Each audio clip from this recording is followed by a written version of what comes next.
এত শীত পড়তেছে কেন বাইরে? শীতের মধ্যে কি কমু তোমাদের সাথে?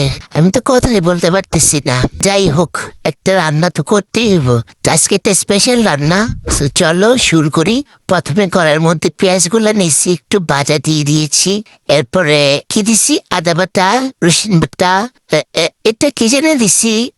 বাদাম বাদাম বাদাম বাটা মনে হয়। বেশ, কি কি বাদাম বাটা সব দিয়ে দিছি। এরপরে ধনে গুঁড়া, জিরে গুঁড়া, এরপরে কাঁচামরিচ বাটা, এরপরে এটা মনে হয় সাদা টক দই, এরপর টমেটো দিয়ে কষে।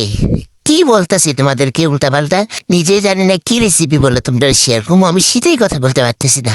এরপর টমেটো দিয়ে কষে লাড়ে ফুটাইয়া এরপর ডিম গুলা ছেড়েছে। আর ডিম আমার, এই ডিম ছাড়া চলে না আমার, কেন জানি আসলে চলে না। এরপর ধনে পাতা দিয়ে লাড়াইয়া গোটাইয়া হয়ে গেছে রান্না। আজকে করে ফেলছি, বিদায়। আমার বেশি শীত করতেছে।